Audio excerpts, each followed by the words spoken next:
Olá, vamos apresentar agora uma análise da conjuntura contemporânea na França. Nós somos um grupo composto pela Gabriela Torres, pelo Gabriel Barros, Gabriel Gomes-Munhoz, Naomi Takada e Ronaldo Galdino. Para começarmos essa análise de conjuntura, a gente vai trazer alguns antecedentes do que foram as eleições francesas, né, e tudo que trouxe a esse atual momento pós-eleições francesas para a gente fazer análise e prospecções para cenários futuros, né, possíveis. Primeiro de tudo, é importante retomar as eleições de 2017, que tiveram um segundo turno muito parecido com o que houve nesse ano de 2022, né? Então, em 2017, também houve um embate entre o Macron e a Le Pen, né, um candidato de centro e uma candidata de extrema-direita. Só que naquele cenário, né, a Le Pen ela teve 33% dos votos e o Macron teve uma vitória muito grande, muito superior nesse segundo turno, de 66% dos votos dos eleitores franceses. Isso é importante para a gente fazer um comparativo com o que aconteceu nessa última eleição do ano de 2022, né? Mas para chegar até essa comparação de fato, a gente vai retomar alguns antecedentes, né, que durante o mandato do Emmanuel Macron, que trouxeram tanto dificuldades nas campanhas eleitorais, mesmo que ele tenha saído vitorioso, né? E, né, para a gente trazer já um ponto aqui para ser debatido também para as prospecções futuras, um crescimento da extrema-direita, né, nas eleições francesas. Bom, primeiro de tudo, um dos acontecimentos durante o mandato do Emmanuel Macron, né, foram várias manifestações que aconteceram, os chamados coletes amarelos. Eles trouxeram várias insatisfações populares com questões econômicas, né, e isso trouxe um certo abalo, mas, ao mesmo tempo, né, no ano de 2019, quando começaram essas manifestações, elas foram, de certa maneira, controladas, e esse movimento foi perdendo essa força inicial que ele teve na França, né. Teve também o fator da pandemia, que segurou um pouquinho essa saída da rua dos franceses, né, mas é importante entendermos que essa questão dos coletes amarelos trouxeram já uma crítica ao governo do Macron. Ele sempre foi taxado como um banqueiro, né? Então, para o pessoal de esquerda, ele sempre foi taxado como um banqueiro e como alguém de cunho liberal, de uma economia liberal, que deixava muito de lado as assistências sociais necessárias. E um dos fatores que trouxeram essa impulsão dos coletes amarelos foi justamente isso. Outra coisa que vem junto a isso, que é o aumento do custo de vida, algo que a Marine Le Pen usou muito na campanha agora de 2022, né? Usando esses argumentos econômicos para tentar abalar, né, o que foi a candidatura, o que foi o mandato do Macron até então. Mas para a gente entender bem esse embate entre esses dois candidatos, é importante também a gente entender a guinada geral europeia a uma direita, né? Então, as pautas nacionalistas que têm acometido a Europa em vários países e que tem como exemplo o acontecimento do Brexit, que em 2019 foi colocado mais em prática depois no referendo, né? E tomado a cabo pelo Boris Johnson, né, pelo então primeiro-ministro eleito. O Brexit, ele representa, né, uma certa fragmentação da União Europeia, né? E o Macron, ele sempre foi um defensor da União Europeia, e por isso enfraqueceu de certa maneira, né, pelo menos esse lado de união, né, tendo em vista o papel da França, também muito importante para esse mantenimento, né, da União Europeia, principalmente dessas grandes potências que fazem parte da União Europeia, né. De certa maneira, isso também traz o lado de como a direita vai usar essas pautas nacionalistas para trazer novos elementos, né, nesse novo debate presidencial que teve, né, trazer esses elementos, enfim, de nacionalismo, anti-imigrantes, né, que é algo que a gente vai trazer um pouquinho mais na próxima pauta, tá bom? Outro fator importante junto a tudo isso, né, que eu já comentei um pouquinho, foi a pandemia da Covid-19, que foi um fator que, na verdade, agravou e afetou vários países, né, o mundo inteiro, dado a pandemia. E a França, ela teve, sim, medidas importantes como lockdown, né, vários países na Europa seguiram uma certa sincronia nessas medidas, né, mas isso, claro, que trouxe efeitos para a economia francesa muito fortes, assim como em toda a Europa e todo o mundo, né? Aumento da inflação, né? Aumento do valor do custo de vida em geral. O mais recente, né, o acontecimento mais recente do mandato do Emmanuel Macron foi a guerra na Ucrânia. E esse acontecimento foi importante para essa pauta eleitoral, porque o Emmanuel Macron ele já vinha trazendo uma tentativa diplomática desde de novembro, do final do ano passado, né, de 2021. E o Macron, ele foi um elemento importante, um personagem importante na tentativa do diálogo com Zelensky, né, e com o Vladimir Putin, né, mas também representou uma certa frustração nesse sentido, né, dado que as extensas ligações telefônicas, ele foi o presidente que mais teve esse contato com o Putin, tentando uma negociação direta, não teve sucesso, né? Não teve sucesso. E isso trouxe críticas muito fortes, né, de outros candidatos, usaram isso, né, para, enfim, enfraquecer ele, já que agora estivemos, né, nesse ano em ano eleitoral para ele. Mas do ponto de vista do Macron, ele tentou usar esses artifícios, né, essa artimanha, para trazer também esse lado diplomático e para tentar essa recandidatura, certo? Outra coisa interessante é que os resultados das eleições de 2022, né, esses resultados mais recentes, eles trouxeram novos números e o candidato que agora cresceu bastante foi o Mélenchon, que é esse candidato à nossa direita, que na verdade é um candidato de posicionamento político de esquerda, né?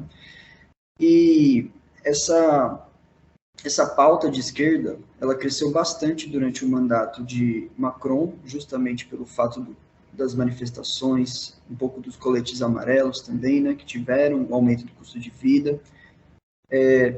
E a gente tem também aqui uma tentativa do Macron de trazer um pouquinho esse eleitorado da esquerda.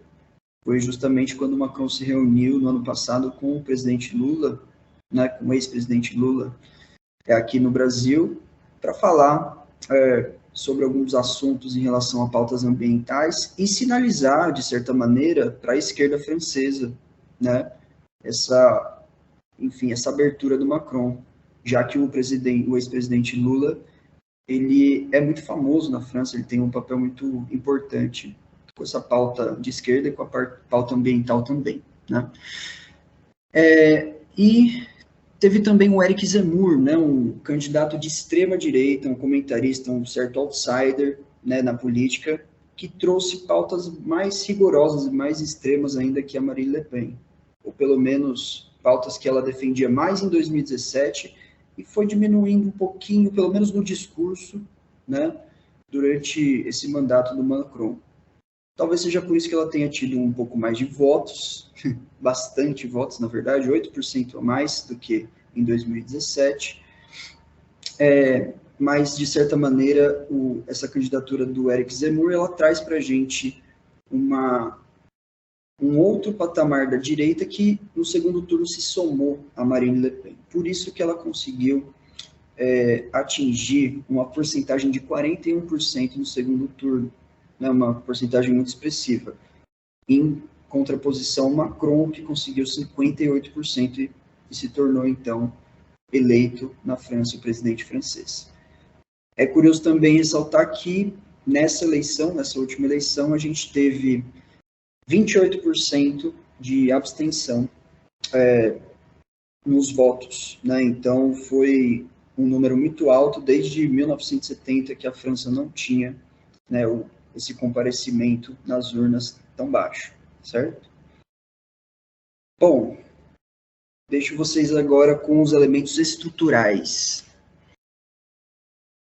Bom, falando em fatores estruturais, um dos principais vetores sociais na França é a grande aversão à política de imigração europeia. A instrumentalização da questão migratória tem sido usado historicamente pela extrema-direita e atualmente também pela direita tradicional. A preferência nacional, inclusive, é um termo que surge em meados dos anos 80, a partir dos escritos de Jean-Yves de Le Gallou, se tornou parte da política francesa em relação a imigrantes desde então. Em seus escritos, Le Gallou trouxe relatórios estatísticos que pintaram um cenário apocalíptico da França sobre a ameaça do Islã, invasão de imigrantes, insegurança e falência. Trouxe a preferência nacional como uma alternativa para salvar o país, com a exclusão dos estrangeiros, do sistema previdenciário, da habitação pública. Isso, teoricamente, pouparia o Estado somas significativas e reduziria o seu déficit. Fazendo isso, escreve Le Gallou, que a França também seria menos atraente para os imigrantes, livrando o país de potenciais desordeiros. Além disso, aqueles que já estavam na França seriam forçados a sair, porque a preferência nacional significa que não encontrarão trabalho. A dissipação dessas ideias tem impactado muitas áreas da vida francesa ao longo dos anos. Na França, hoje, os trabalhadores imigrantes ocupam empregos que trabalhadores franceses abandonaram por serem insuficientemente atraentes. Embora as condições tenham sido relaxadas da década de 80 para os dias de hoje, os estrangeiros ainda enfrentam grandes barreiras a essas profissões na França. Em 1999, apenas 5% da população empregada na França era mão de obra estrangeira. Aproximadamente 20 anos depois, esse número aumentou apenas 1%. Essa questão de imigração é importante devido ao atual cenário do conflito entre a Rússia e a Ucrânia, tendo um grande impacto político na França e foi inclusive um ponto relevante durante as eleições. Além da questão migratória, a França é um país de alta renda que perdeu complexidade econômica comparado entre 2010 e 2020. A França concluiu o processo de transformação estrutural, tendo entrado em um dos setores importantes e de alta produtividade. No entanto, a participação no mercado mundial e fabricação de máquinas na França caiu durante a década anterior. A dinâmica de exportação na França nos últimos 5 anos tem sido impulsionada pelos serviços. Preocupantemente, as exportações na área de serviços também caíram. Como resultado, o crescimento econômico na França tem sido prejudicado pela concentração de um setor em declínio das exportações globais. Com isso, cresceu significativamente a insatisfação pública e fortaleceu discursos da extrema-direita. Em relação à produção agrícola, a França tem sido um dos centros agrícolas mais dominantes da Europa durante séculos, e isso deu à França um papel importante nos assuntos europeus e, em certa medida, no mundo na era pré-industrial. Atualmente, a França continua mantendo uma posição dominante na produção agrícola no continente europeu. Na categoria dos cereais, que inclui trigo e grãos, a França lidera a União Europeia. Com 4 milhões de toneladas métricas de produção, a França também detém a posição de liderança em sementes oleaginosas. O que traz para o debate atual o papel da França, né, nesse cenário político internacional, que foi uma pauta levantada pela FAO acerca de uma possível insegurança alimentar. Hoje, o que acontece na Rússia e na Ucrânia acrescenta um desafio significativo. A Rússia e a Ucrânia desempenham um papel substancial na produção e fornecimento global de alimentos. A Rússia é o maior exportador mundial de trigo e a Ucrânia é o 5º maior exportador.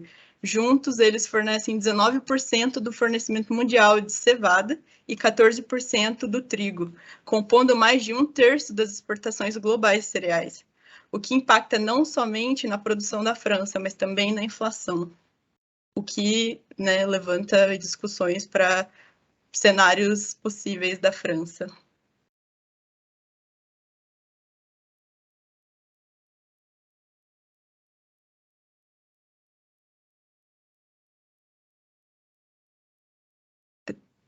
Está mutado. Numa análise de cenário, nós teremos algumas limitações, que são as limitações probabilísticas, já que toda análise de cenários ela é antecedida por um grande conjunto de incertezas. Além das incertezas, nós temos o que o filósofo Zizek costumava chamar de teorizar como acontecimento. Então, citando ipsis literis do Zizek, acontecimento para ele é uma aparição inesperada de algo novo que debilita qualquer desenho estável. Além do filósofo esloveno, nós temos aplicado para as relações internacionais uma definição de Nassim Nicholas Taleb. Nassim Nicholas Taleb, ele vai dar a este tipo de acontecimento o nome de cisnes negros, que são acontecimentos isolados que podem ser feitos por indivíduos, por atores estatais menos poderosos ou por atores não estatais, às vezes até considerados pouco expressivos, mas que impactam depois no desdobramento de cenários. Então, dadas essas ressalvas de acontecimentos ou cisnes negros que podem acontecer e mudar as perspectivas, nós temos, para o cenário da França, as duas análises, a da política interna e da política externa.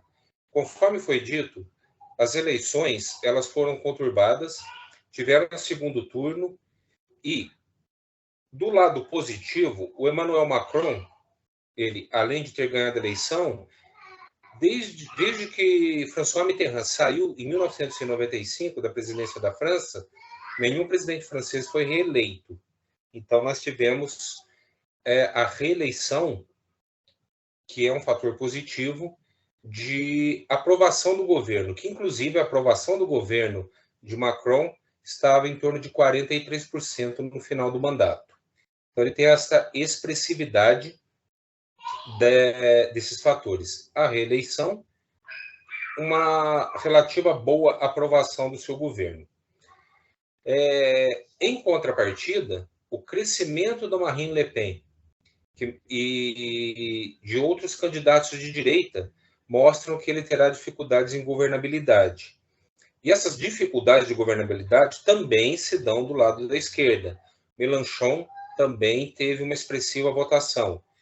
Então, na política interna, assuntos como reforma da Previdência, que Emmanuel Macron pretende implementar na França, eles sofrerão fortes pressões internas. Ele quer mudar, por exemplo, de 62 para 65 anos a idade mínima de aposentadoria, além de outros fatores de modificação na Previdência francesa. E ele pode não ter capital político suficiente para implantar esses programas de reformas. Ele também dá um grande destaque para a governança ambiental. Inclusive, houve um embate contra o governo brasileiro na questão ambiental e ele se posiciona pela necessidade e ele é seguido por Joe Biden, é seguido pelo restante da Europa Ocidental, em sua maioria, que também dão uma certa proeminência para a questão ambiental, para a urgência global em tratar dos assuntos do meio ambiente. No entanto, como muito bem destacado pela Naomi, nós temos o problema da agricultura francesa. A França tem uma tradição agrícola importante, a França tem inclusive uma tradição de subsídio à agricultura. A questão dos terroirs vai além da questão econômica, ela permeia a questão psicossocial francesa. Então, neste sentido, ele também pode ter dificuldades dentro da política interna em implantar dentro da França as políticas ambientais. As políticas de emissão de combustíveis fósseis já têm um relativo sucesso e uma adesão já expressiva. Na perspectiva da Covid-19, os cenários prospectivos são bastante otimistas e provavelmente o desdobramento seja dentro da perspectiva otimista, já que houve uma boa gestão na Europa Ocidental da crise da Covid-19, da pandemia, houve vacinação em massa, a França tem condições financeiras de manter essa vacinação e essas medidas preventivas, então o que se prevê é que se reduza gradualmente a situação de pandemia, como já está ocorrendo, e que isto volte à situação de normalidade. Então, este é o cenário otimista e também o mais provável de que aconteça em relação à Covid-19. Um outro problema é aí no lado da política externa.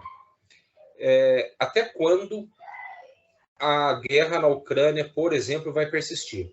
E essa persistência da guerra da Ucrânia, ela traz à tona algumas questões. A questão econômica, como já foi ressaltada, né? A Rússia é um mercado de escoamento da produção da União Europeia, mas também é fornecedora de gás para a União Europeia, principalmente para a Alemanha, e o que afeta um membro da União Europeia, ainda mais um membro do tamanho da Alemanha, afeta todo o restante da União Europeia. A despeito da matriz energética francesa ser uma matriz energética eminentemente baseada em energia nuclear, ela também precisa do gás para a gestão das suas indústrias. E não há uma solução de curto prazo para não se consumir mais o gás russo. Então, caso se prolongue, as questões econômicas elas vão ficando cada vez mais complicadas, e aí que entra novamente a política interna. Até quando a população vai tolerar um regime, por exemplo, de alta de inflação, às vezes baixa nas exportações, déficit em balança comercial, coisas que podem acontecer num cenário de prolongamento da guerra. A França é um partícipe importantíssimo da OTAN, está na OTAN desde o primeiro momento. Ainda, com a saída do Reino Unido da União Europeia, a França ganha um novo protagonismo nas relações políticas na Europa Ocidental. Dentro desse protagonismo, e o efeito que teve, ao contrário do que Vladimir Putin queria, que era afastar a OTAN, a guerra na Ucrânia ela acabou fazendo com que pessoas que eram anteriormente contrárias à organização do Tratado do Atlântico Norte, acabassem vendo necessidade de uma aliança militar Europa e Estados Unidos, porque surgiu, então, uma ameaça que se concretizou materialmente com a invasão da Ucrânia.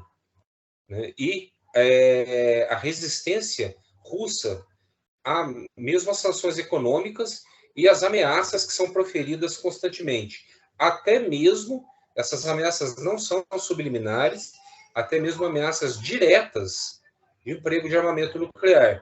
Então, houve um cenário de preocupação militar da Europa que acaba fortalecendo o cenário de expansão da OTAN.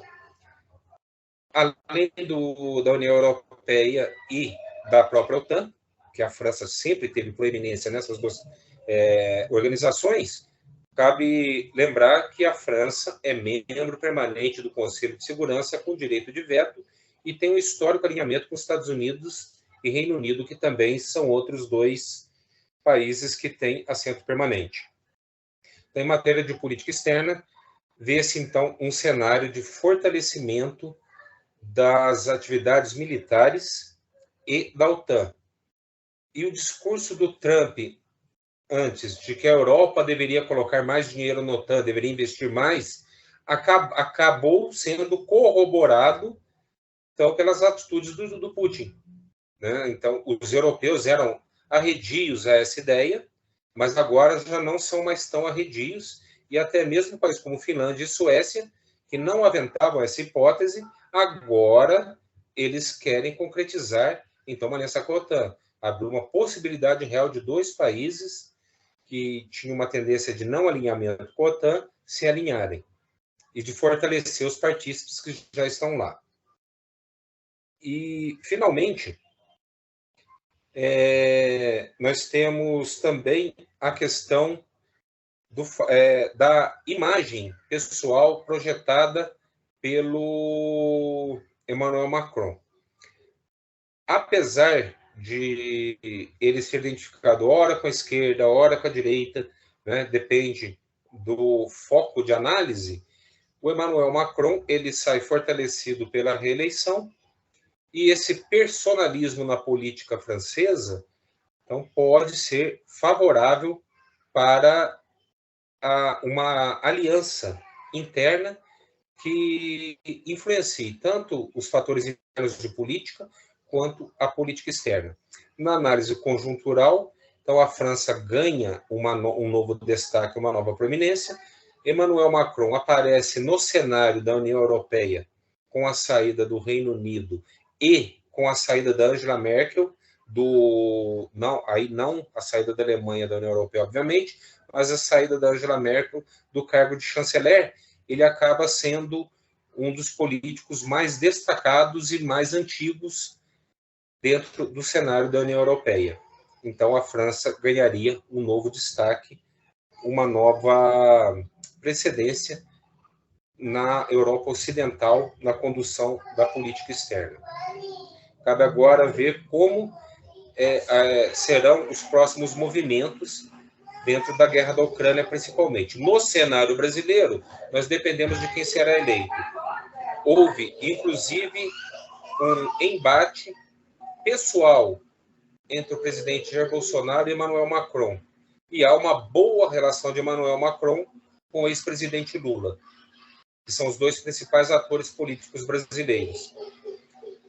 Dependendo de quem ganhar as próximas eleições, haverá o direcionamento, então, de várias questões, inclusive a questão da Amazônia, né, que o presidente Lula tem uma perspectiva de destaque para a preservação ambiental, ao contrário do presidente Bolsonaro. Então, no cenário de relações com o Brasil, depende de quem ganhará as eleições e depende de como se posicionará.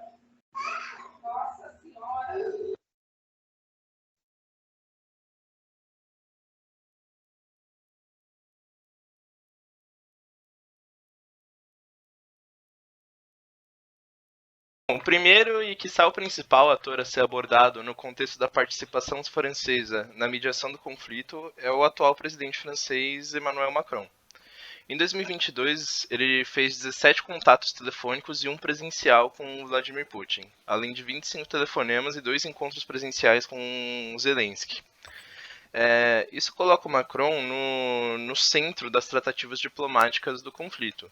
Ele buscou, então, estabelecer claramente o papel da OTAN frente à situação, e ele foi o líder alheio às partes mais atuantes no conflito até agora. O que chama atenção é que essa proatividade do Macron vem em um período em que ele deveria estar fazendo campanha para a presidência da França, uma vez que já que foram as épocas de eleições na França.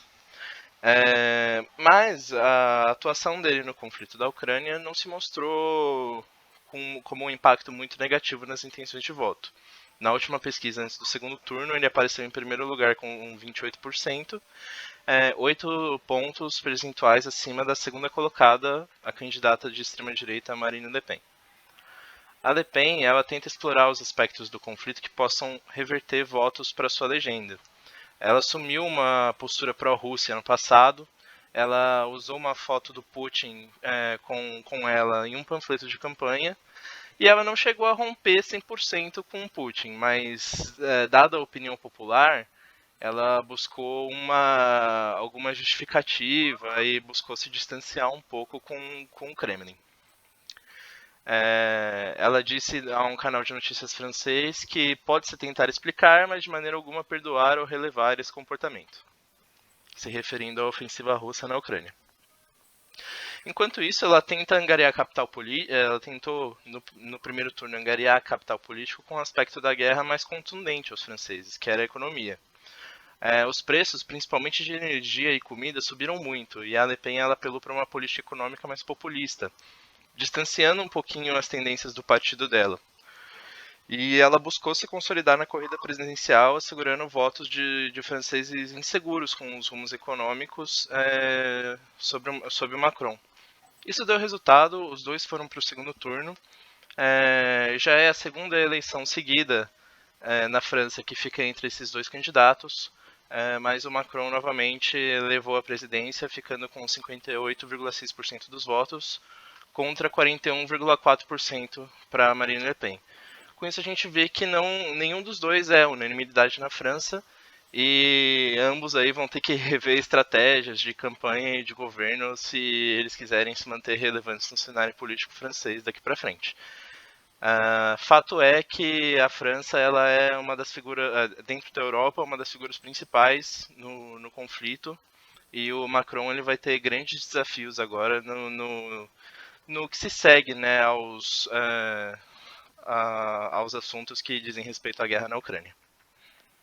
Um outro ponto que a gente tem que analisar também dentro do processo francês são os territórios ultramarinos e a sua participação dentro do processo eleitoral.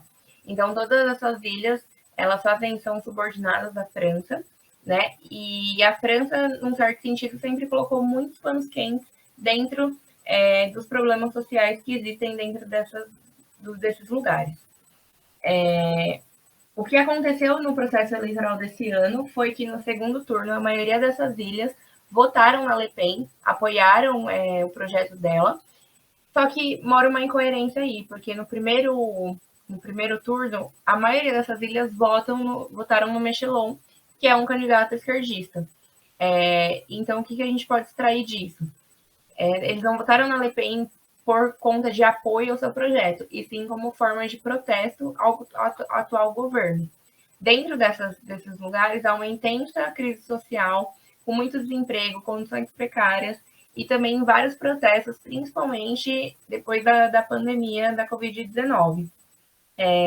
Desde o começo do governo do Macron, sempre foram colocados panos quentes nessas questões, não se resolveu muita coisa. Então, muitos jovens e muitos eleitores que são desses países, eles quiseram apoiar a Le Pen como uma forma de mudança, uma mudança radical, e que trouxesse alguma resposta para esses departamentos ultramarinos. Então, a gente pode perceber que o Macron agora ele vai ter um grande caminho aí para poder também acalmar essa intensa crise social e poder administrar de forma conjunta e bem resolvida dentro dessas conjunturas. Um outro ponto também que é muito importante a gente analisar é como o Macron vai se comportar a partir de agora no cenário mundial. Em 2021, foi o último ano da Merkel, um símbolo dentro da União Europeia, dentro da Europa, uma porta-voz muito importante e que passava muita credibilidade. Com a saída dela, ficou um vácuo, né? E o Macron prontamente já começou seus trabalhos aí para poder ocupar essa questão. O primeiro premier alemão, que está no cantinho direito, ele não tem tanta credibilidade, e o Macron, por sua vez, governou também e fez muitas ações conjuntas com a Merkel. Então, ele está aí nesse caminho para consolidar ele como um símbolo da União Europeia também. Ele sabe que é necessário também para a Europa ter um tom mais mediador, porque há muitas questões em xeque, como segurança, um forte impacto econômico, principalmente nessa guerra da Ucrânia, onde a Europa depende de muitos processos e produtos também da Rússia. E aí também, como que ele vai administrar essa nova crise de refugiados que vai estar eclodindo aí, principalmente pelo conflito. Bom, se o Macron tiver sucesso e conseguir negociar muito bem diplomaticamente dentro dessa guerra, ele vai ter um crédito diplomático muito grande, principalmente na Europa, né? E talvez isso nas próximas eleições não seja tão forte e tão presente quanto ele vem sendo agora. Talvez somente alguns pontos na eleição, então ele tem que tomar cuidado para mediar isso de uma forma muito boa, tanto nacional quanto a posição externa da França. E se tiver a guerra realmente, se nada for resolvido diplomaticamente, o Macron vai perder a credibilidade, dando aí ideias para surgir novos líderes dentro da Europa. E o que a gente pode concluir, então, com esse trabalho é que a França ela apresenta uma conjuntura que está se estruturando também, novos elementos, e talvez só o tempo possa dizer para a gente como que essa história vai ser definida. Talvez a gente pegue aí na próxima eleição esse trabalho e veja o quanto a França foi caminhando para determinado rumo, e a gente espera que sempre seja o melhor.